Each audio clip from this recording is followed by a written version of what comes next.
apart from the people engaged in email marketing who have used the phrase Black Friday in any communications to British consumers in the last 3 weeks. Look, we're British, okay? If you're British, it sounds like an Irish atrocity. It's hardly an appropriate time to go shopping. That's all I'm saying. But you aside, you're all, those people aside, you're all very, very welcome. What I'm going to talk about very simply is, we invited, when we could still afford him, we invited Daniel Kahneman to come and speak to the IPA. And it was an extremely interesting talk. And the following, 2 days later, I went to the Hay Festival to see him again. And somebody in the audience, not me actually, said, very interesting question. Now, I'll just explain very quickly the distinction if you've read Thinking Fast and Slow. In Kahneman's book, Thinking Fast and Slow, he won the Nobel Prize for Economics, even though he's a psychologist. The distinction is between System 1 and System 2. Now, he admits this is a complete fiction. He said there's no part of the brain which is System 1 or 2. But it's simply a useful way of looking at human decision-making. System 1 is basically instinctive, unconscious, very, very fast and effortless. It's actually those things which have been required for a longer period in evolutionary time in many cases. The sensory motor system, for example, is nearly all System 1. Your sense of balance is System 1. There are people, by the way, whose sense of balance is actually damaged in the brain, so they actually have to use conscious thought to stand up. And it's incredibly tiring, unbelievably frustrating, with the other peculiar detail, someone was interviewing someone who suffered from this condition, and there was a power cut, and they immediately fell over. Because they actually have to consciously think how they are balancing themselves all the time in order to stand up. Most of the things we do are System 1 driven. So Kahneman's example is always the same. 5 plus 5 is 10. 2 plus 2, that's a System 1 answer. You know it, you don't really have to think about it, you don't even double check it much. It just comes instinctively to mind. 17 times 27, that will get a bit System 2. That's painful, your eyes roll up in your head, you start muttering to yourself like a lunatic, and so on. And that's slow, deliberative, conscious, effortful. I mean, most things we do, the System 1 part of the brain is about 99% of all decisions. System 1 can process about 11 megabits per second of data, 10 megabits of which is dedicated to vision, by the way. There are some things at which humans are absolute champions. At facial recognition, for example, no computer gets even close. And then System 2 is only about, depending on who you talk to, about 70 or 80 bits per second. It really is a late-stage evolutionary bolt-on. We're kind of a chimp with a very small electronic calculator that's kind of sellotaped to our head with duct tape. If you want to look at the relative role of instinct and rationality in human decision-making. But someone at this Hay Festival asked a very interesting question, which I thought to this day was a fantastic question, which is, are there any System 1 businesses? And Kahneman replied after a bit of a pause, he said, yes, he said advertising. And I think he means really marketing by that, is a System 1 business very largely. And then he paused for a bit longer and said, oh, and also politics. So you can take that as you like. But actually, understanding the possibility for, I occasionally say of Ogilvy that what I want us to ultimately become is the McKinsey of System 1. In other words, the McKinsey of the emotions. And it's very, very important indeed, and I'll explain why. There are a lot of things which people would like to do, which would be rational for them to do, which they would be happy to do, but if there is an instinctive hitch, if something about it just feels instinctively wrong to System 1, it won't happen. Probably most of you can think of a purchase experience like that, where you actually liked the car, but you didn't like the salesman. I mean, when you think about it, that's, well, no, I won't call it irrational, actually, because, our instincts about who to trust, are millions of years old and were very, very important to human judgment. Those people who were bad at deciding who to trust exited the gene pool pretty quickly, usually with a, club to the back of the head. So actually, no, trusting our instincts in that, actually this car seems really good, but there's something about this salesman that seems a bit iffy. You'd have to be careful before you rejected that instinct. I once didn't buy a house because I instinctively didn't like the person selling it, which, given that I'd already spent £2,000 on kind of land registry searches, seemed to a lot of my friends a completely bonkers thing to do. then, funnily enough, after we backed out, some friends of ours tried to buy the house and discovered after more extensive and annoying engagement with this man that actually a large part of the garden, in fact, belonged not to him but to Network Rail.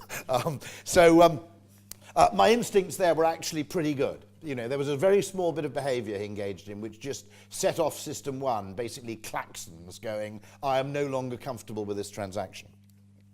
And it's a really, really important point which I'll come to later, but an awful lot of decision-making is either vetoed by System 1 or it's, to a significant extent, is prevented by it. So marketing isn't actually necessarily even about persuasion. It's often about actually removing obstacles that exist. Robert Cialdini, anybody read his book on influence? Brilliant, brilliant writer. He makes the point that we tend to think of persuasion as though it's a bit like physics, that you push and push and push.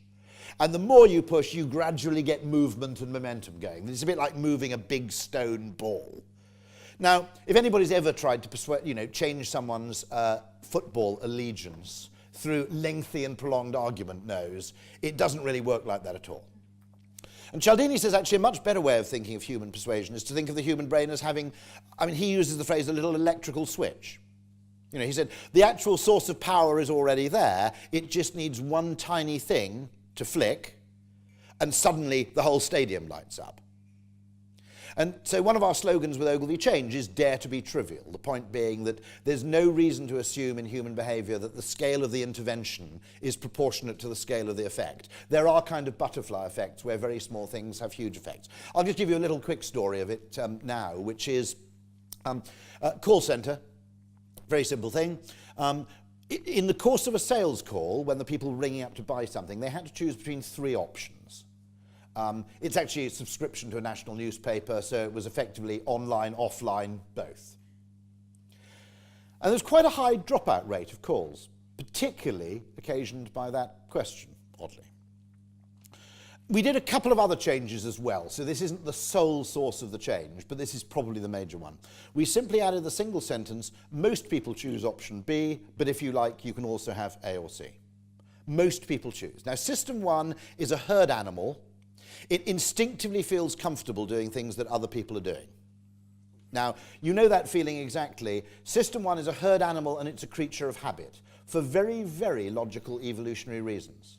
Habit, there's nothing irrational about habit. If I've done it before and I'm still alive, it can't have been that bad last time, okay? Copying other people. Once you understand that actually in the real world of uncertainty, there's no such thing as best, okay? There are things which are sometimes very good and sometimes very bad, and there are things that are generally always okay.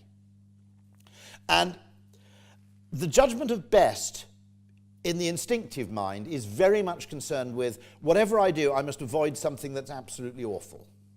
Now, I had a conversation with the philosopher and writer Nassim Taleb last weekend, where we came to a very interesting conclusion. He said, mathematically speaking, once you acknowledge uncertainty, it is not safe to say that the Fat Duck at Bray is a better restaurant than McDonald's. In fact, in many respects, mathematically, McDonald's may be the best restaurant in the world. And the reason is not that it's ever going to provide you with the best meal you've ever had in your life and a meal that you'll remember for 10 or 15 years. No. In that dimension of best, McDonald's isn't very good, which is why generally I wouldn't recommend taking your wife there for an anniversary or something of that kind. Okay? But in the avoidance of disappointment, in the avoidance of catastrophe, it's absolutely fantastic. By which I mean you're never disappointed because the food always tastes exactly the same and you've had it before and you know what it's going to taste like. Ray Kroc said, people don't want the best burger in the world, they want a burger that's just like the one they had last time. Okay? You're never ripped off, the loos are never unclean, and most important of all, you never get ill. I mean, anybody who's occasionally, if you work in advertising, you've got to eat in Michelin-starred restaurants, as you'll know, actually, about 1 time in 10 you spend the afternoon on the bog. Fair? Okay? The incidence of general tummy upset is actually much higher at the Fat Duck at Bray than it is at McDonald's. So once you understand probability and the fact that we've evolved to live in an uncertain world, the definition of good becomes quite complicated. Does it mean really, really good? Or does it mean generally pretty good and very unlikely to be catastrophic?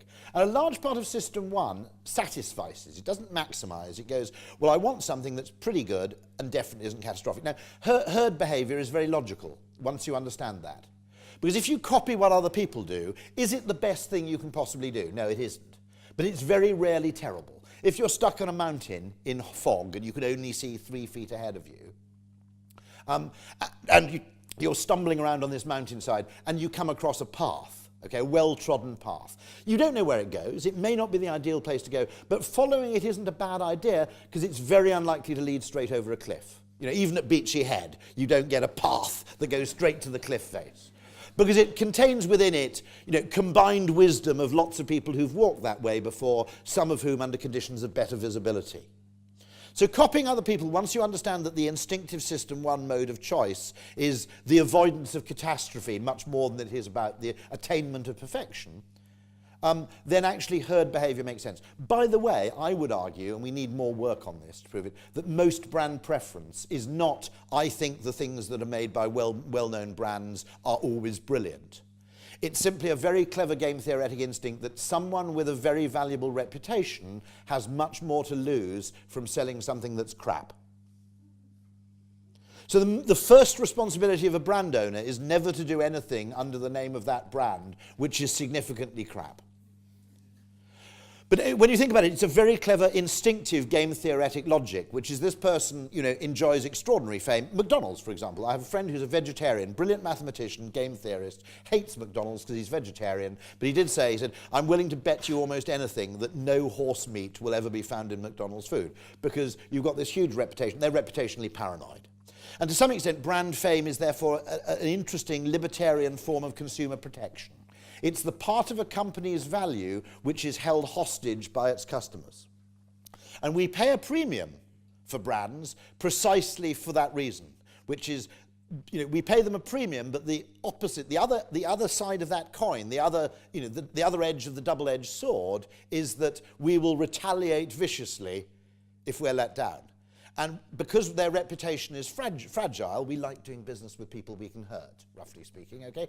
Because they have a fragile reputation, we feel more comfortable of the relationship dealing with someone who has a reputation to lose than with someone who has nothing to lose. Does that make sense? But it only makes sense if you understand probabilistic satisficing as distinct from maximizing. And very little in the real world is ever about maximizing. But what interests me about this is if you reinvent yourself as the system one business. I've always argued that the whole advertising business made a big mistake when it moved from commission to fees because it missed an opportunity. What it effectively did is, we'll do exactly the same stuff we used to do before, but this time instead of getting commission, we'll charge fees for it.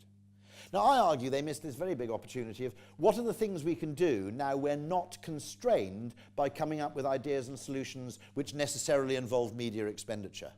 When you were paid only by commission, every idea you had, every problem had to be reshaped so that the solution could involve some media expenditure, because otherwise you didn't make any money. Suddenly fees freed you up from that, but the muscle memory of the advertising industry was so strong that they kept on behaving as though they were a commission business, instead of saying, what else can we do?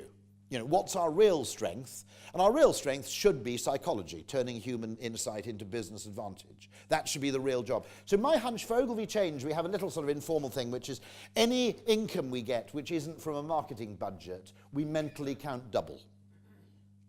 And so the call center one will be one example. That was, you know, again, from an operations budget. The last job we had, I'd love to tell you what the solution was, but they wanted to patent it, was how to prevent food contamination in a food factory in Chile. Okay, so my question is that they're the problems agencies might solve.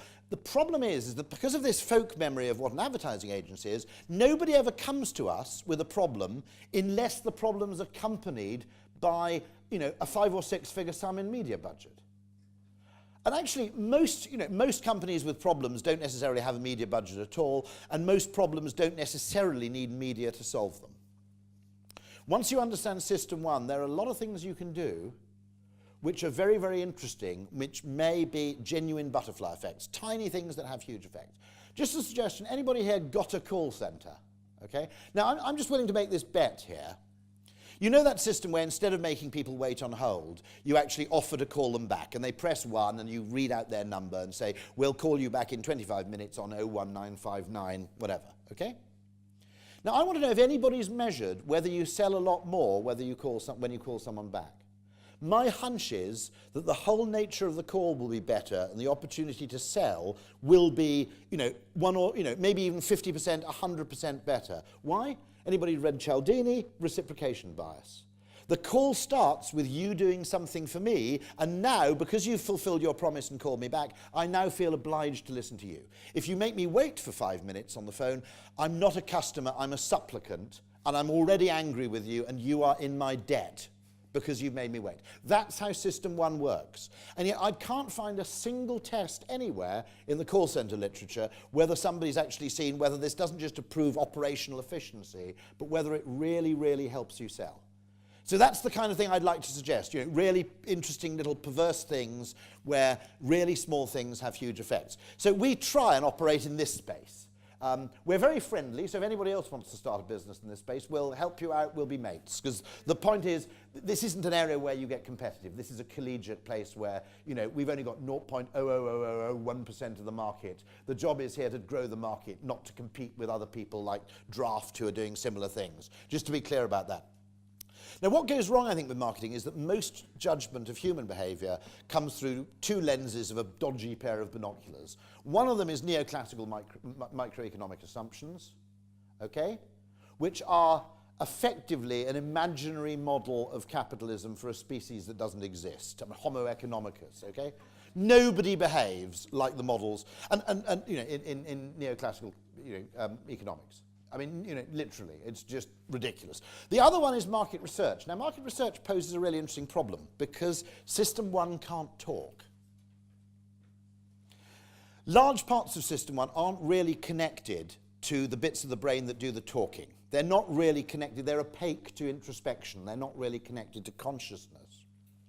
Now, by the way, all you people, all you people in direct marketing, you know this stuff anyway instinctively, don't you? Okay? You've always known it. You've done experiments, strange things. You change the design of a coupon or an application form, and your response rates doubles. You've had all those experiences. And apparently that's always how it works. Direct marketers knew about behavioral economics before behavioral economics existed. And this always is how progress exists. Business discovers things first and does it very well.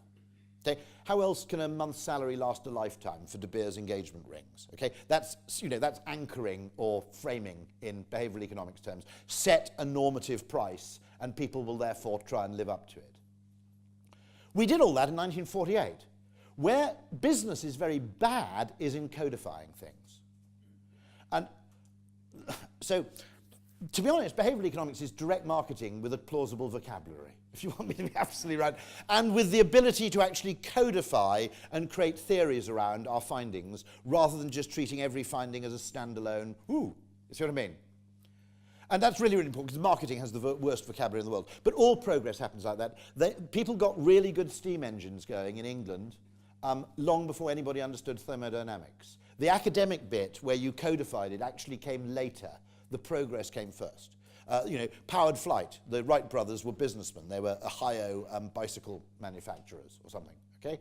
And they beat a whole bunch of academics trying to solve the problem who are government funded. That's why the Wright brothers flyer was in the Science Museum in London until 1948. The Americans were actually embarrassed to admit that these guys got there first. And it was only in about 1948 that they agreed to have it back. They were in denial about the fact that these, effectively these sort of, Ohio bicycle people had done it. Now, System 1 can't talk. And the problem is System 1 doesn't control our actions through words or reason or arguments. It controls them by generating emotions. And the real problem is that when we feel an emotion, System 2 is conscious of the emotion, but generates a completely bullshit explanation for why it is being generated, okay?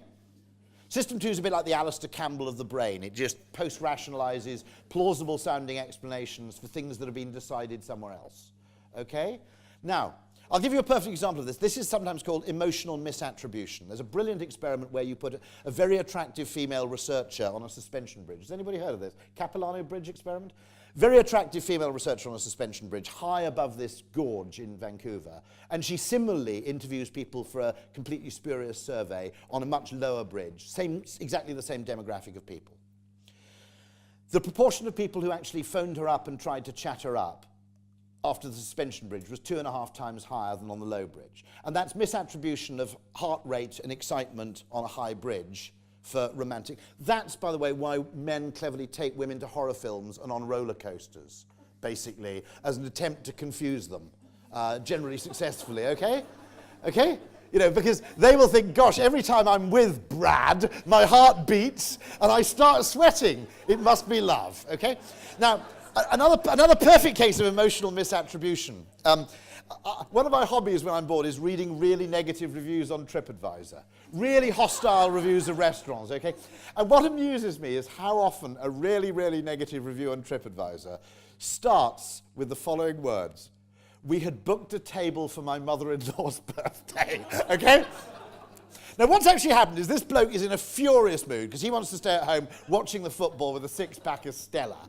Instead, he's got to go out with his wife's mum, who he can't stand. Not only that, because it's his birthday, because it's her birthday, they've got to go to a Ponzi restaurant he doesn't like, and he's got to pay, okay?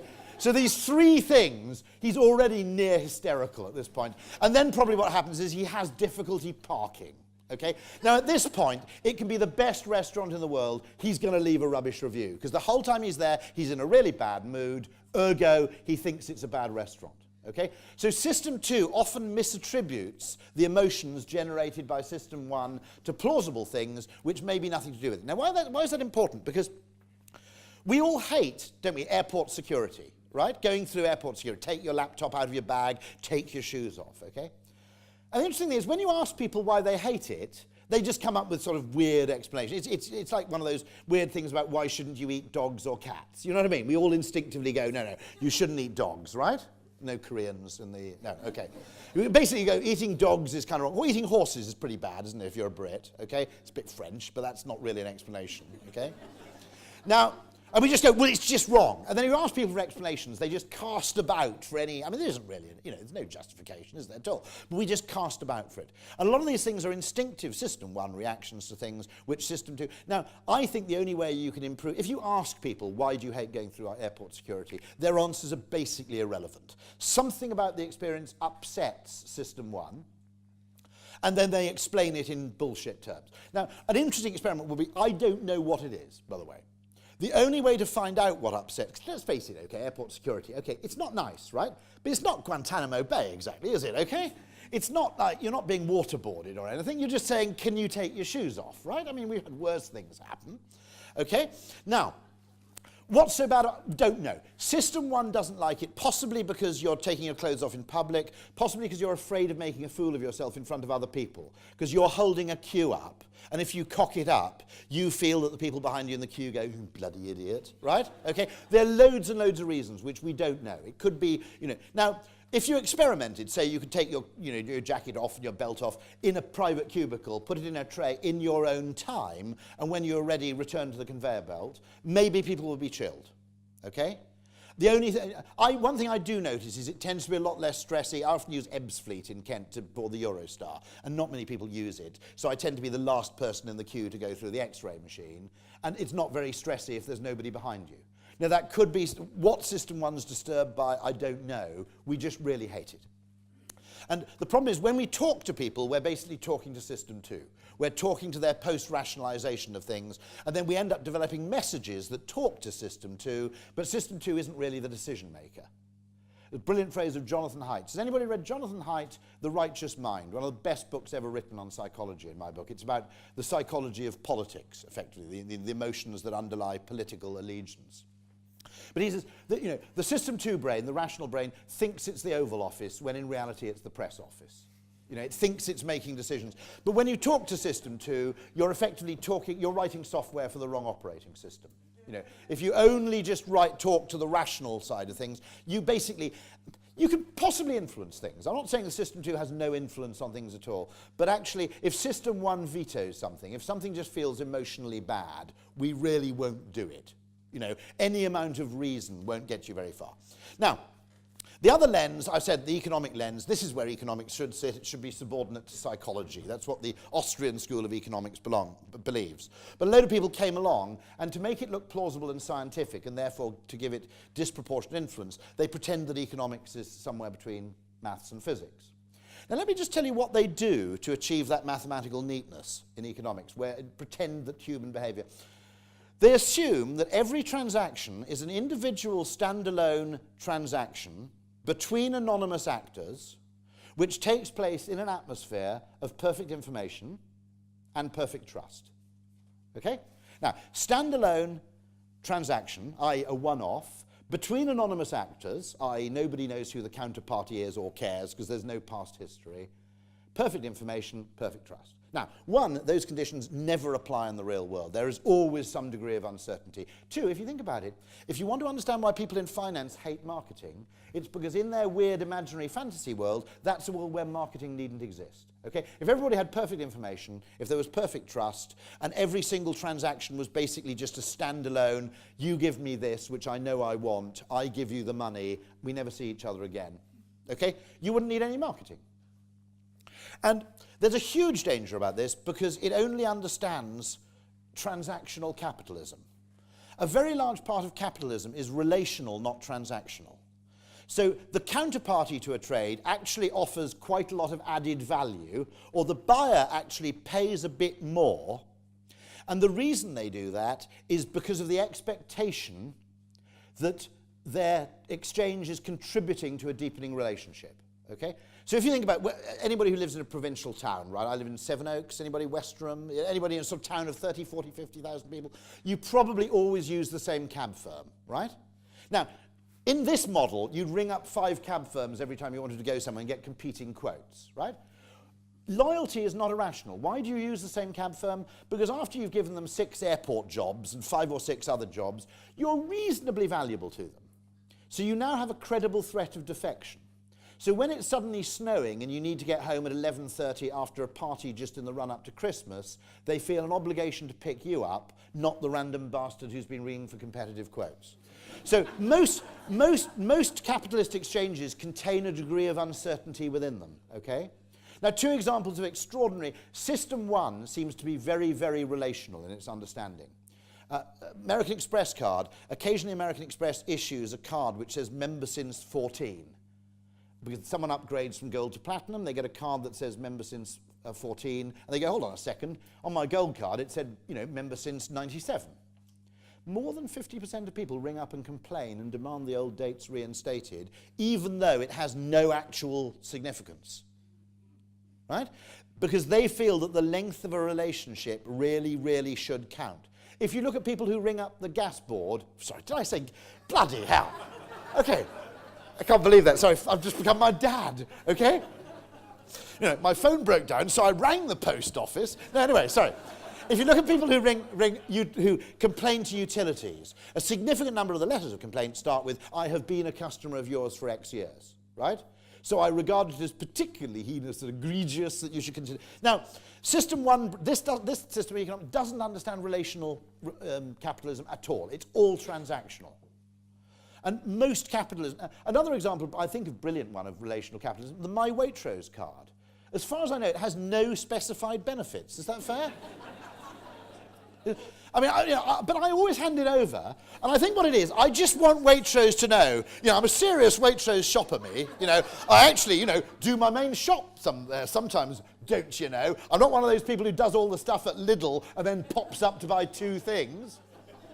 You know, that's relational capitalism, is kind of game theoretically rational. You know, I will give disproportionate loyalty and length of and a small premium to you on the understanding that you record it, and at some unspecified moment in the future, you will actually return the favour in some unspecified way.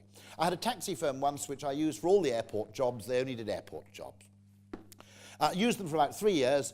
And one day I rang them up and said, I'm terribly sorry, my wife's just broken down. She's stuck on the side of the road. I know you only do airport jobs, but can you just help me out because she's really close to where your offices are? No, they said. Never use them ever again. Okay? That's how relational capitalism works. Disproportionate loyalty, disproportionate defection. And it should work that way because that's how we control for uncertainty in relationships. You know, if you don't have relational capitalism, you'd leave your wife every time she got a cold, right? You know, okay? That's transactional capitalism. You know, you measured on a balance scorecard and evaluated her for her performance of sexual and romantic services, and you've decided to outsource it to a range of competing providers from a low-cost economy. You know, that's basically the economist model of sex. You see what I mean? There's no actual kind of sunk commitment engaged in it. Economists wouldn't understand the My Waitrose card at all. Now, when I say I would like us to solve lots of problems, and I think there are lots of problems out there that we can solve that actually more rational people can't, I'm not alone in this. Book Complexity and the Art of Public Policy by Cullender and Kuipers. They say exactly the same thing. People who think of problems in other ways have been frozen out of solving problems because we can't translate our complex insights into the math underlying the standard policy compass. In other words, because we don't talk like an economist, nobody takes what we say seriously. So the real opportunity of behavioral economics is not that you didn't know this stuff already, it just gives you a vocabulary that makes you express what you instinctively know in more credible language. And until these insights are recovered, we'll be unable to effectively deal with the intertwined problems of the age. Now, here's a weird thing about System 1 problems. When you get it wrong designing for System 1. System 1 does not spot. System 1 has basically evolved to make decisions on the fly with the best information it has available. Okay? I mean, if you think about it in evolutionary terms, in many, many evolutionary cases, the most important thing was not making a perfect decision, it was making a decision quickly, given the information you had available. Speed, comes with it. I mean, I've also noticed this in business. I'm a shit manager, I'll absolutely admit that. I can't manage people. But the one thing I've noticed about everybody who's a good manager is they make decisions quickly and they're really decisive. They may not always be right, but actually speed and decisiveness has an importance as well as being perfectly right. Ambiguity, particularly in a social setting. I mean, I talked to someone in the army and they said, actually it's more important that orders are clear than that they're perfect. Because otherwise, suddenly you get dissent and people go, I'm sure he meant over there, and then the whole thing's hopeless, right? Now, here's a great example. Has anybody ever driven from the M20, on the M20, down from Folkestone, Dover, the Channel Tunnel, towards the M25, needing to turn off to the right or the left on the M25, towards, say, Stansted or Gatwick, and missed the turning? Okay, that's very interesting, because every single audience I've done this in, there are some people who've missed the turning. And even one person in Johannesburg, which I thought was quite impressive, right? And actually, that was about 15 people, which is pretty high. I know that Kent is known as the Garden of Direct Marketing, apparently, because of the number of direct marketers who live there. But even so, that's quite a high figure. Now, I'd made this mistake 5 times out of the last 15 journeys. Now, every time I just thought, Sutherland, you idiot, you've missed the bloody turning. You've got to go on to Orpington and then double back, okay? After the 5th time, I went, whoa, hold on. I don't miss most motorway turnings. There's something wrong here. But I don't know what it is. So I went on Google Street View and I sort of scrolled back and forwards down the M20 to see what... Is that really sad? Yeah, it is really sad, isn't it? Okay, I'm sorry. Okay. Do you want I can make it sadder? Not only does the signage not have a primary route destination, no. I actually spoke to people at the Highways Agency about this. First of all, no, I'm doing my best. I'm trying to save lives here, okay?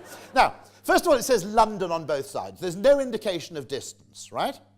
It doesn't have 3 bars, 2 bars, 1 bar, anything like that. Doesn't tell you how far away the junction is. It says Swanley on the left. Now, most people call that the Swanley interchange, right? It's mainly famous for a road rage murder, and even people who live in Swanley don't know whether it's south or north of the M20, right? So saying Swanley is of no use. Put in Gatwick or Stansted, now you're starting to help people. That's a primary route destination, okay?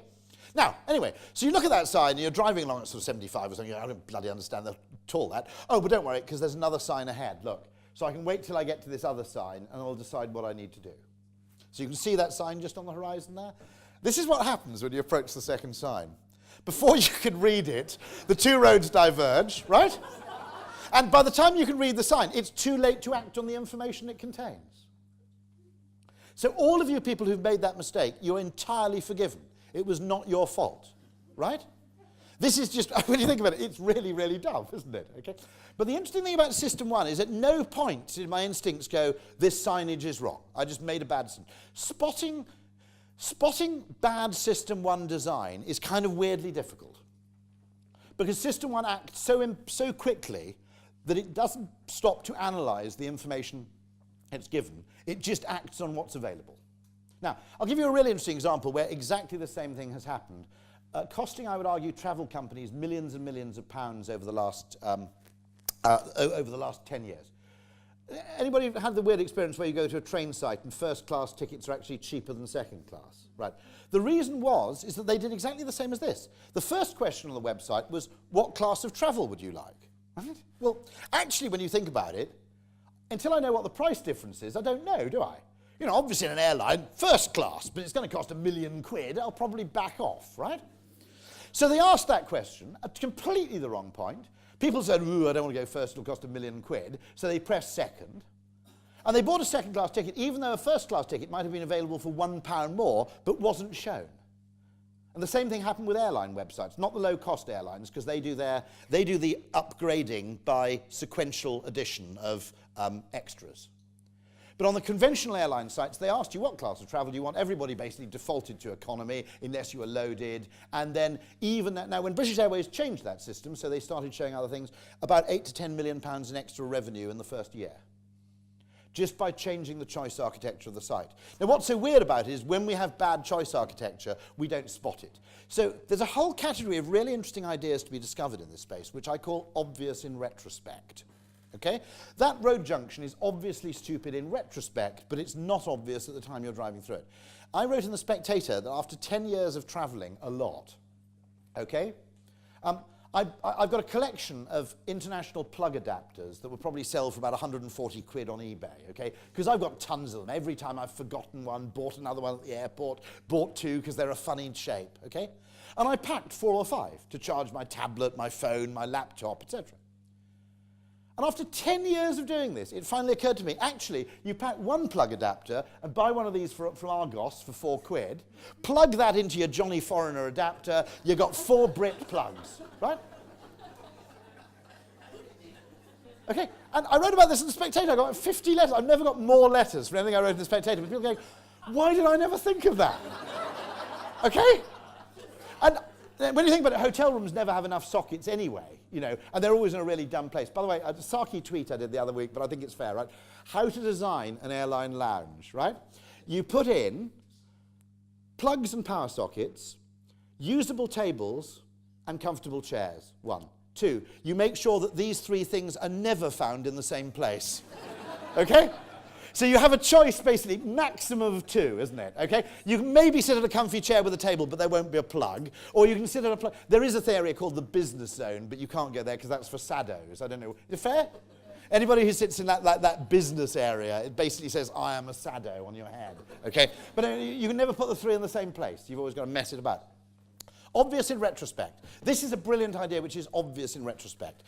The NHS wants to reduce the number of antibiotics it prescribes.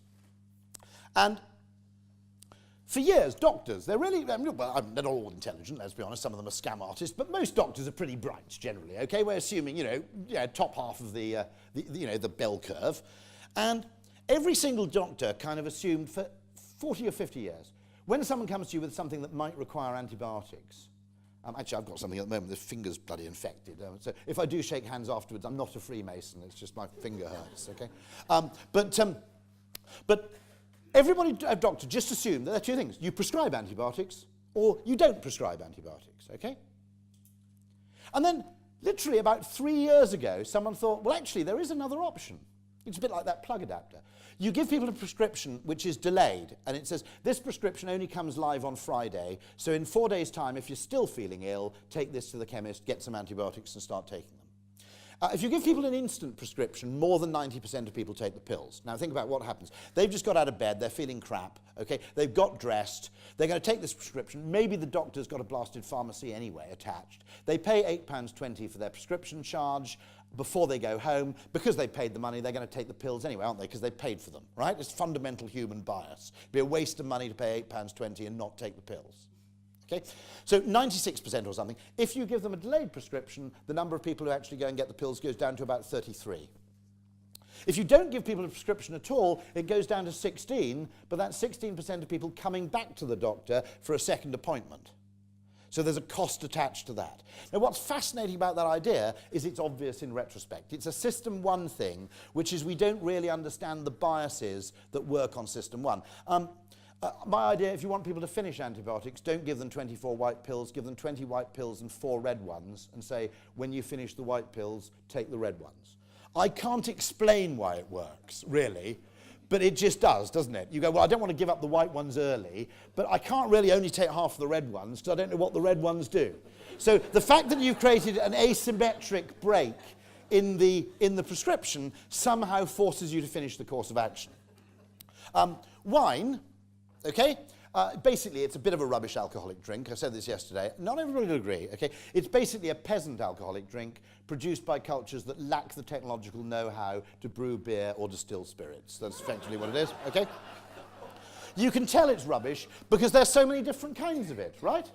If someone had got it right, you wouldn't need so much wine, would you, right? What that suggests is no one's actually got it right.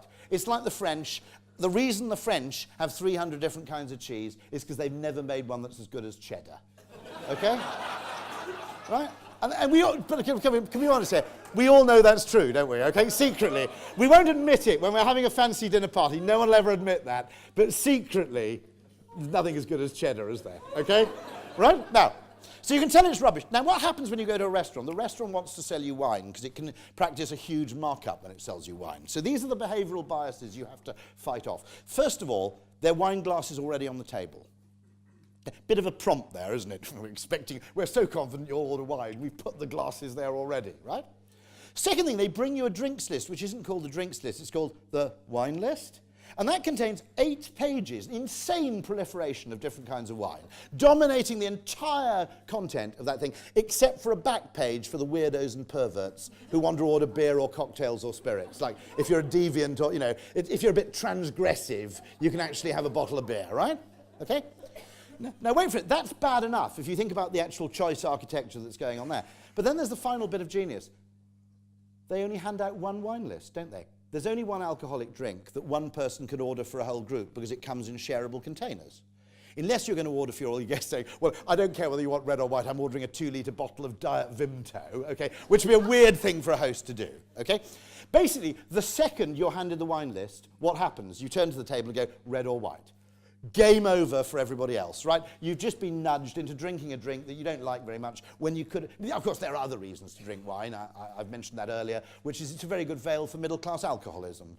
When you think about it, you know, if you go out for lunch and you drink a bottle of, you know, Merlot or Chardonnay, you're a bit of a connoisseur. If you drink the same amount of tequila, you get reported to HR. Okay, have you noticed that? Okay, it's a total con, really, isn't it, when you think about it? Okay? Now, but what I'm saying is that what we understand is System 1 is being primed all the time in ways we don't really understand. Nobody ever gets angry about it. I get angry about it now, so my friends don't go out to dinner with me. Because I go, no, this is completely bad choice architecture. We should start with a cocktail list. Anyway, but let me just explain a tiny bit more about System 1, because I'm kind of running out of time. Can I go on for another 5 minutes or 10? 10. Okay, right. What's going on here? You can see this picture of footsteps in the sand, okay? Now, these ones probably look a bit like they're sticking out, right, of the sand, and they're a bit weird, aren't they? The ones on the left are a bit weird, because, you know, what on earth's happened is someone been buried in the sand, you know, but with only a couple of millimetres of feet sticking out, whereas these ones look like normal footprints, okay? Now, what's interesting about that is they're actually the same photograph, and it's been rotated through 180 degrees. You can see the symmetry in the join line. The photograph was taken directly above, from directly above. Why on earth? Not everybody will see that, by the way. Does anybody not see the ones on the left sticking out? It tends to be a mild indicator of schizophrenia, so it's good news. I'm very mild. Don't take that as conclusive if you don't see it, for goodness sake. It's merely a tendency, okay? Okay, now, the interesting thing about that, what the hell is going on? And the reason is, the brain has not evolved to work with perfect information. It makes bets. Given the information I have available, like on the M20, given the information I have available, what's the best bet I can make? Okay? Now, the reason it does this is because in the original photograph, the sun was coming from this direction in this photograph and this direction in that photograph. The human brain does not know which of those is an innie or an outie, to use the language of the naval, okay? The brain can't tell, but it makes a bet. It goes, it's much more likely that a light source is coming from above than below. Therefore, I'm going to see those images on the assumption that they're lit from above, once I put them on a vertical screen. That's the kind of thing the brain does all the time. It doesn't operate on full information. It makes a punt based on the best bet it can make with the information it has to hand. And so the really important thing, this is Robert Trivers, brilliant evolutionary biologist who came up with the whole selfish gene idea. We have this naive idea that our very perception of reality has evolved over time to become more and more objective, to give us a more and more accurate view of reality. Actually, it's absolutely nothing like that. Has anybody seen this McGurk effect film before? Only about 3 people. That's great. You're in for a treat. Right. Let me just show to what extent the brain does not wait for perfect information. It doesn't need perfect information. What it wants is a usable narrative fast. And this, for example, is an extraordinary case of exactly this. Are we on full screen? Yep, pretty good. At any one moment, we are being bombarded by sensory information. Our brains do a remarkable job of making sense of it all. It seems easy enough to separate the sounds we hear from the sights we see.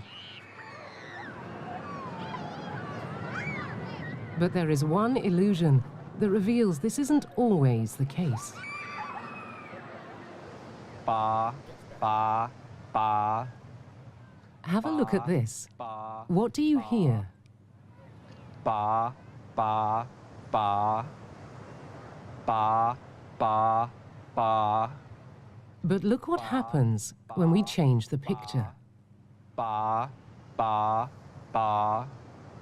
Ba, ba, ba. Does that work for everybody? Ba. And yet, the sound hasn't changed. In every clip, you are only ever hearing ba with a B. Ba, ba. Ba, It's an illusion known as the McGurk effect. ba. Take another look. Ba, Concentrate first on the right of the screen. ba, Now to the left of the screen. ba. The illusion occurs because what you are seeing clashes with what you are hearing. So you have no control over that, okay? The brain just makes a punt. And the way it actually works is, when you think about it, absolutely extraordinary, which is that, whoops, I've got to seem to be a bit stuck on this one, which is that the brain goes, that's strange, I'm hearing a B, but I'm seeing an F. And it just makes a very quick punt. It goes, it's more likely I've misheard than I've misseen. So without any intervention of conscious choice on our part, it just overwrites the B with an F. It's data correction in terms, in geek speak, okay? Brain's doing that all the time, fusing information from different sources to create a usable, plausible narrative. So, for instance, wine tastes better when you pour it from a heavy bottle. Analgesics are more powerful if they're branded. Painkillers are objectively measured and more effective if you tell people they're expensive. The brain basically responds according to the, fusing a plausible narrative out of the information it's given. We probably accept the fact that smell and taste interrelate. But the idea that sight and hearing actually interrelate before we're even aware of the difference is kind of weird. Now, I would argue that we actually fuse brand and experience, so that knowing the car is a BMW makes the sound of the door closing fundamentally different to the way we perceive it, even though you could have a door on another car which objectively to recording equipment sounded the same. Perception, by the way, vision, the brain's making a bet here, that's a white thing hinged to a grey thing, okay? If you hold up your hand so you can't see, hold up your hand horizontally a bit like that, so you can't see the middle section, what you'll actually see is that objectively, the top and the bottom of that thing are exactly the same shade of grey. Nearly all our senses are relative, not absolute. Perfect pitch is the only case, people with perfect pitch are the only case of people who perceive the world actually to an objective measure, like a piece of electronic equipment. There's nobody with perfect temperature or perfect volume, okay? Most of our perception is highly relative, not absolute. Louder, higher, more, hotter, colder, a lot colder. The absolute values aren't very important in evolutionary terms because contrast is a much more important thing to occupy our bandwidth than constancy. It's exactly the same thing when you compress digital photos. The information you store is about differences, not about constants. And just to make efficient use of our mental bandwidth, that's how we perceive the world. That also applies to price. Our perception of price is more or less relative. People actually, Lamborghini and Rolls-Royce stopped selling their cars at car shows and started selling them at yacht shows and plane shows because they start to seem really cheap. If you've been looking at sun-seekers all afternoon, you go, I won't buy a new sun-seeker this year, what with the recession? And on your way out, there are a few cars at £300,000. You go, I'll have a couple of those, okay? And actually, Nespresso. Who's got an espresso machine? I've got one, so no, you know, I love it like a child. No problem with that. But it's insanely expensive. If you had to buy the coffee in a jar, you could never bring yourself to buy it, okay? Because the jar, for equivalent volume and degree of caffeination, next to a jar of Nescafe, would cost about 50 or 60 pounds. And you look at it and go, that's just bonkers, right? But you don't buy it in a jar, you buy it in a pod. And when you put your 29p pod in, your frame of reference isn't Nescafe, it's Starbucks. So you think it was 29p, but that would have cost me £2.20 at Starbucks. This machine's practically making me money. Okay? That's how we actually perceive the world. Now, interestingly, the ancients knew to design the world not for objective reality, but for perception. This is why, and the Koreans and the Japanese, this is why the pillars are designed to look parallel, not to be parallel. My argument against high-speed 1 is, I'm sorry, not high-speed 1, high-speed 2. Lots and lots of reasons, but one of them is that it takes no account of human psychology.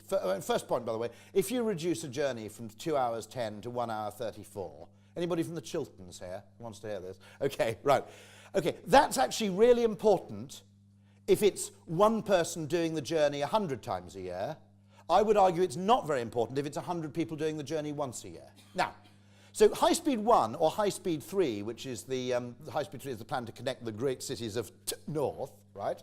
Which is actually a good idea, by the way, okay? If you're married, okay, the problem is that you can't live in Leeds and have your wife work in Manchester. So the whole job market is kind of messed up. And so high-speed 3 is going to do. High-speed 2, unless you want people commuting daily from Birmingham and Manchester to London, it basically makes no difference. I actually like being on a train, to be absolutely honest, if it's a few times a year. Daily, no, I'd like a reduction in my journey time. I go to Manchester 6 times a year. I actually quite like sitting on my arse with a free Wi-Fi and a cup of coffee, to be absolutely honest. But also, the best bit of that whole journey is the time I'm on the train. Okay? All the other crap, like trying to get through Euston Station, which is a total crap hole, okay? All that stuff's awful. But the bit on the train's good. So why are you spending £40 billion reducing in duration the only part of my journey that isn't shit? And there's another point I made to the government. It's not joined up government, okay? You shouldn't agree to proceed with high-speed 2 until you've had the vote on the legalisation of cannabis. Because if you legalise cannabis, no one cares how long it takes to get to Manchester anyway. You'll just put bean bags on the train and people go, well, we get to Manchester, whatever, okay? Actually, that's a solution to, and that's what we really need to get. Has anybody flown to Australia? That's what you really need, is legalised cannabis on flights to Australia, isn't it? Because nothing else is going to work, really. But no, but what's interesting about that is we automatically see that psychological solutions are cheating, whereas engineering solutions are kind of worthy and worthwhile. I mean, I actually said you could solve the Manchester train problem very significantly, not to the same extent, with a £50,000 app. Okay, when I travel up to Manchester, I buy a first-class advance ticket, because otherwise it costs £1 million. I'm terrified of missing the train, so I turn up with an insane margin of error, and I arrive at Euston about 45 minutes early. Okay? Now, if you just had an app which said, when you arrive at Euston, press the button on the app, and Virgin Trains just said, pay us £4, and you can go on the train that leaves in 5 minutes, not the train that goes in 45 minutes. Okay? Two things would happen. My journey time to Manchester would be reduced by 40 minutes, okay, one. Secondly, capacity on the trains would improve. Now, you need to get into the details of yield management. It's always good yield management practice to allow people to board an earlier train, because then you free yourself up to sell the seat on the later train. EasyJet do this. They allow you to fly back on an earlier, not a later one, because then people will game the system. But generally, it's good practice to allow people to travel earlier if there is availability. Now, that thing at £50,000 would actually probably achieve about 10 to 15, 20% of the success of 50 billion quid, and you can't get anybody to take it seriously because it's not a tangible solution. It's entasis. It's, you know, it's looking at a problem. I'll skip all this, but I mentioned a bit about trains. Final little bit of lesson.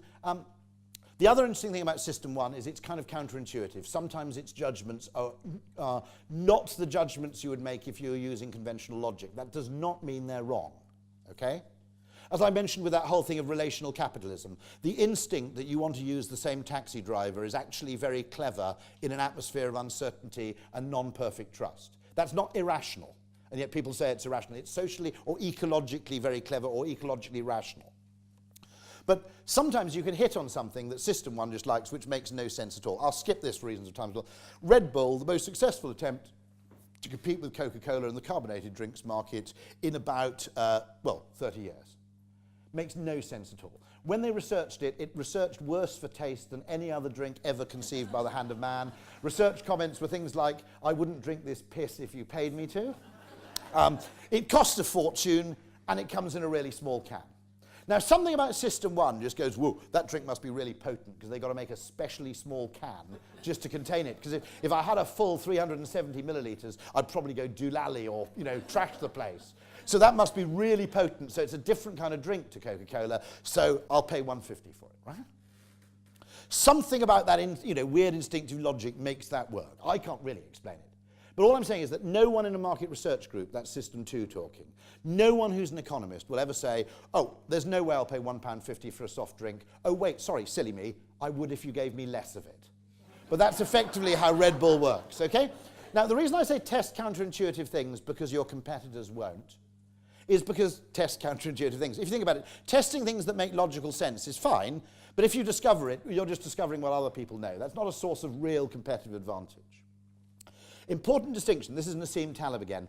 The difference between business and academia is this. Academics need to be right. In business, you just need somebody else to be wrong. The trick of business is you don't have to be right, you just got to be less stupid than your competitors are. Okay? The fundamental difference, that's how business works. There is an incentive scheme for rewarding people for spotting when everybody else is wrong. That's basically the feedback loop that drives capitalism. Now, interestingly, bees, 80% bees do a waggle dance to tell other bees where the pollen is. What they discovered to their surprise, it varies a bit, but around 80% of bees follow this waggle dance, see where the bees are dancing, and obey orders. 20% of them are punk bees. They basically, they just, screw you, I'm going off over there, I'm doing my own thing. And they looked at this, thought it was pretty strange. You've had sort of 50 million years of bee evolution. You would have thought that bee accountants and bee compliance officers would have come along and demanded greater compliance with the waggle dance to improve pollen collection figures in Q3, okay? And it would indeed improve pollen collection figures in Q3 if all the bees obeyed the waggle dance. Then they modelled it with more complex maths and realised that without the punk bees, the hive would starve to death, because it would get trapped in a local maximum and would never be able to find new sources of pollen as they appeared. So it would gain efficiency at the price of adaptive ability. So there is a trade-off. One of the things you must do in direct marketing is actually test things that don't work, that aren't right, but which would have a huge payoff if they are right. Testing, does putting the price up actually increase sales, which happens surprisingly often, right? Actually increasing the price of things increases demand. It drives economists practically insane when you say this, but nonetheless, it often works that way, right? So that's a really important model. When people talk about marketing ROI, if they translate that to mean that every single thing you do must pay for itself, then they're being dumb. You will only do boring things. You need to have a set apportionment of your budget, which is for punk bee activities, okay? And that's how it ultimately works, because most of those punk bees fail. They just wander off doing their useless punk bee thing, okay? They might be emo bees, I'm not quite sure. I might have stereotyped them unfairly. But when they pay off, they find a new growing source of pollen. The payback is kind of like orders of magnitude bigger than a bee that simply does what it's told. So I'll be very quick. 2 more minutes? Okay, right. An important thing, actually I'll skip this, but I will. Can you ask me next time I talk, there is a distinction, behavioral economics understands there is a distinction when you buy something between acquisition utility and transaction utility. There's the pleasure you get from owning it and how it feels to buy. If you wanted to defend the sales promotion industry in one experiment, Richard Thaler asked people to imagine they were on a beach and it was very hot and they'd been on the beach for several hours, and a friend of theirs said, I'm just off to that place a quarter of a mile away, which we can see, to buy a beer. I'm going to get you a chilled Heineken if it's a reasonable price. So tell me how much you're prepared to pay for a chilled Heineken, and I'll go down to the place, to the beach shack, and I'll bring it back. And the average answer people gave for that thought experiment was $1.50. Sorry, I've doubled these because this was 1980s dollars. So just to be clear, I've doubled these, $3 in modern money, roughly. If you replace the words beach shack with boutique hotel, they're prepared to pay $5.30. Now, What's interesting to an economist is what they get is a bottle of chilled Heineken, right? The pleasure they get from drinking it is identical in either case because they're miles from the hotel, stroke beach shack. It's got nothing to do with utility in the conventional economic sense. It's simply, does this feel like a fair deal? People accept that boutique hotels have higher overheads, and so the price they're prepared to pay is higher. And Richard Thaler, who's the guy who wrote The Nudge, he says, you have to accept that every transaction has acquisition utility, which is the value from buying the thing, but there's also transaction utility, which is how good it feels to buy. I once bought a pair of cashmere socks by accident. I was buying a load of other things like shirts, a pair of socks. It was only when I saw the receipt, which I was baffled by, that I realised the socks cost like 40 quid a pair or something absolutely deranged, okay? You know, and the weird thing is, they were actually the best socks I've ever owned. They lasted for ages. They were fantastic, okay? In many ways, they were worth it, but I can't bring myself to buy them ever again. You know what I mean?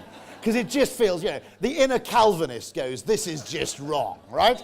Okay, you know, my mental norm for socks is kind of 5, 6 quid, 3 quid, 8 quid, right? But it's not, you know. Now, no matter the extraordinarily high degree of pervy pleasure I derived from those socks, it was impossible for me to buy them ever again. Now, an awful lot, context determines what we're willing to pay, but that is really, really bloody important. It explains Christmas, by the way. Buy people Christmas presents that they really want to own, but they feel guilty buying. If you think of it, there's a wonderful, I met the lady who runs the Boots Advantage card, and she told me a fantastic story. Okay, what happens is that most Boots Advantage card holders are female. They're about 80% female, I think. And they save up points all year by buying loo paper and nappies and, you know, utilitarian purchases. And then they've collected enough points that they can guiltlessly buy a bottle of Chanel No. 19 just before Christmas. Now, this would drive an economist crazy, but this is what happens, okay? Woman who is amassing these advantage points gets ill. So kind husband says, don't worry, I'll pop off to Boots and get you some Nurofen, right? And he goes, okay, what do you want? Nurofen, bit of Beecham's powders, a few things like that, get a box of Kleenex, don't worry, I'll get it all for you, see? Wife says, don't forget to take my advantage card so you can collect the points, okay? Husband gets to till. Person behind till says, you realise you can pay for all this stuff on points?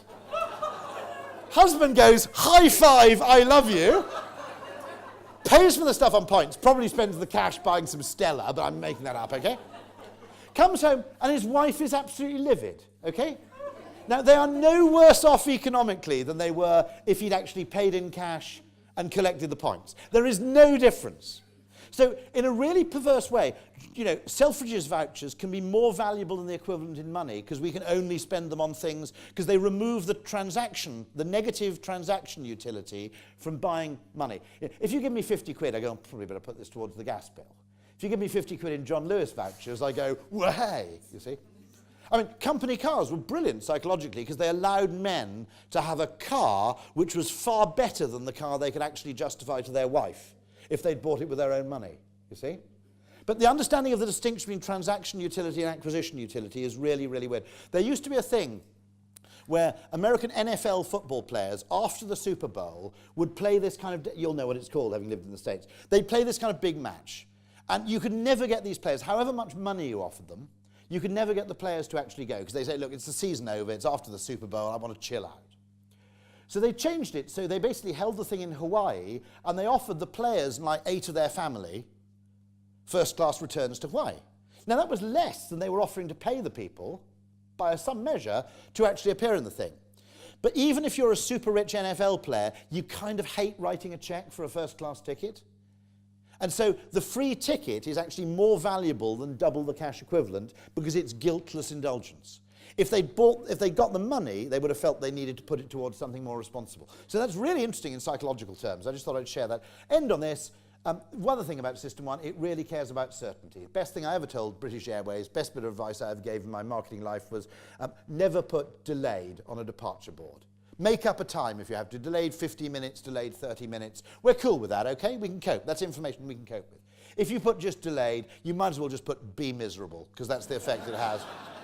Now, the best thing the London Underground did to improve passenger satisfaction in 30 years per pound spent wasn't faster, more frequent, more comfortable trains. It was dot matrix display boards on the platform. We'd rather wait eight minutes for a train in a state of certainty than wait 4 minutes for a train in a state of anxiety. I mean, they're weird experiments where people apparently are slightly happier being told they've got a serious illness than being told there's a 50% chance you've got a serious illness, come back in 2 weeks' time. Because we hate uncertainty that much. It just creates real... And that's why Halo and Uber are actually in many ways important. You can always phone for a cab, but once you'd phoned for the cab, you've spent 10 minutes in that state of, where is it? Is he parked round the corner? Maybe he's already gone. Can you go out in the street to see if he's here? Why isn't he here yet? Which is a state of mental that System 1 really, really hates to be in. Whereas, interestingly, with this thing, you just go, oh, look, he's stuck at those traffic lights. I'll have another pint. I'll end on the final thing. Another thing we really care about, I wish I had time, actually... Okay, are you sure? Okay. Fairness is another thing we really, really care about, and actually it predates us. Monkeys have an innate sense of...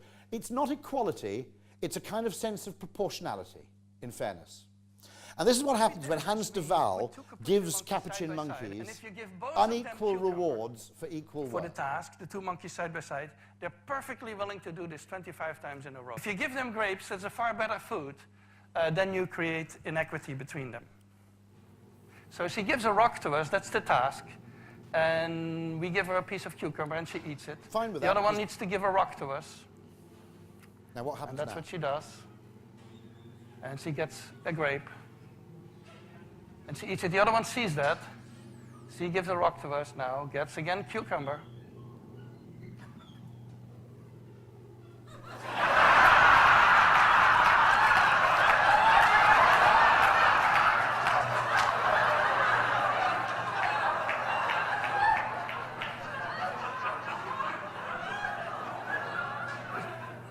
She tests the rock now against the wall. She needs to give it to us.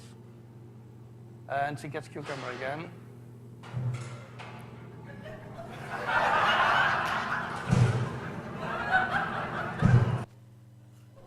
Now, as he says later, that's basically the Wall Street protests, is what you're seeing there. Now, final thing, another thing about, I mentioned earlier that System 1 is much more alert to avoidance of catastrophe than the attainment of perfection.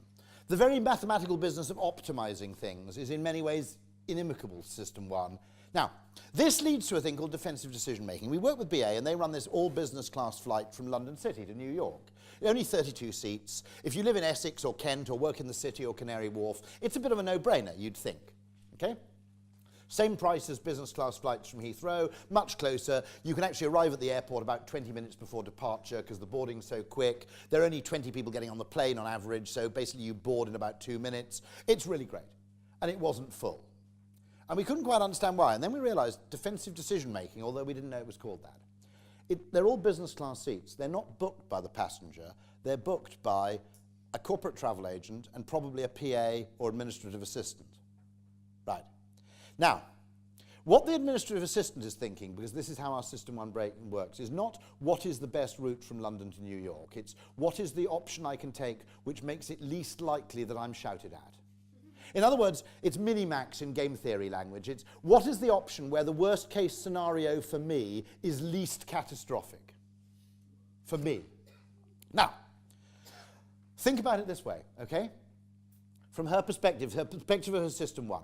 If I book the bugger out of Heathrow and the flight's late, he'll blame British Airways. If I do something original, put my head above the parapet and book him out of London City and the flight's late, he'll blame me. So it's a very clever defensive avoidance of originality. The more original I am, the more I'm exposed to personal opprobrium. Okay? No boss ever said to his secretary, what the hell were you thinking? Booking me on a British Airways flight from Heathrow, you weirdo, the world's busiest international airport. What were you thinking? Are you mad? Right? Okay? But if you do something original, suddenly it might be your fault. Most interesting one, which Mike will like, is this applies massively in medicine. Doctors make huge decisions, not because it's in the interest of the patient overall, but to avoid being sued. You can generally be sued for inaction, but you don't get sued for over-intervention. So an awful lot of medical procedures are actually unnecessary, but they're done because it gets the writ threat off the doctor's desk and onto somebody else's. Massive source of inefficiency in healthcare. It also applies in football with penalty taking. And the goalkeepers and penalty takers would be better off staying in the middle or shooting for the middle more often than they do. Why don't they? If you're a goalkeeper, you dive left and the ball goes right, you're unlucky. dive right and the ball goes left, okay, you're unlucky, okay? Unlucky. But if you stand in the middle and by some chance the ball goes either side of you, you look like a complete idiot. Now, statistically, goalkeepers should stay in the middle more often than they do. Players taking penalties should also welly the ball down the middle more often than they do. But the same problem applies. It's not what are your chances of success, it's how stupid do I look in the event of failure. And by trying left or right, if the guy goes left, you're unlucky because he went left as well. Guy goes right, you're unlucky. If you welly the ball down the middle and the goalkeeper happens to be in the middle, you looked like you weren't trying. Now, there are mechanisms to solve this problem, to overcome this problem. With booking travel, ask your PA or travel agent for 3 options and demand that 1 is a wild card option. So now, if you choose the wild card, it's your decision and there's no blame risk. Probably if you're the manager of a football team taking penalties, you tell player 2 and player 5, I want you to belt it down the middle. And then they can say, when they fail, they can say, I was told to welly it down the middle. It's not because I lack any ability to direct the ball. So that's a really, really interesting final System 1 bias. Risk Savvy, book by Gerd Gigerenzer. The final view, by the way, of which I'll end on, I promise, okay, of defensive decision-making. Working with a drinks company, we realized that men have a very, very strong defensive decision-making mechanism when it comes to drink. And the finding is, you will never get a man to order a cocktail or a mixed drink at all unless the menu contains a photograph or a picture or an illustration of the glass in which the drink is delivered. Because in the male System 1 brain, if there is a 0.00005% chance that the drink arrives looking like that, you'll basically say, I'll have a pint of beer, and play it safe. So that defensive decision-making is really, really interesting, because quite often the reasons we don't do things aren't because of preference, they're because of a tiny, tiny little fear, a tiny little vestigial fear, which marketing has failed to eradicate. And that's me. That's how I think advertising can be a System 1 business. You know all this stuff already brilliantly. What you are doing, direct marketing, looked at another way, is a fantastically well-funded, ongoing experiment in the social sciences. You get data all the time. When you discover weird findings, see if you can codify them within the constraints of behavioral economics. If you can't, there might be a Nobel Prize headed your way. Here's a reading list. Thanks very much indeed. Thank you.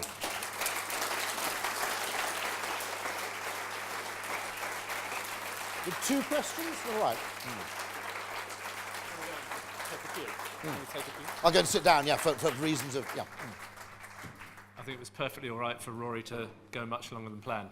We're going to take 2 questions, maybe 3. Who's going to be the first brave person to ask Rory something interesting? I mean, no questions are fine, by the way. No obligation. Any questions? Oh, there's one. Ross, can you just do the name of company, name for the cameras? Thank you. Hold on, Mike. Ross Simpson, Insight Republic. Fantastic speech. Do you know any companies who act in the Swanley Junction way? I think quite a lot of choice design is bad. Interestingly, the companies I know, there are a few companies, Southwest Airlines in the US actually has a team of behavioral scientists on board. O-Power in the United States was a power company that did.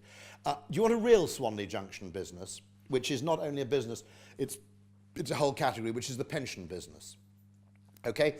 If you got the world's best psychologists and asked them to design the worst financial product to appeal to System 1, they possibly could. If you got Kahneman and Thaler in a room, they couldn't have done much better than the conventional pension. Let me explain just a couple of things, which is just interesting. I had 500 people who all worked for a retail bank in the UK. And I asked all 500 of them, if I gave you 200 quid now and said you can keep that 200 quid provided you've paid it into your pension before you get home, how many of you could do it? 0. Tried another audience. Anybody here could know how to do that? Anybody here got a pensions app where they can top up their pension?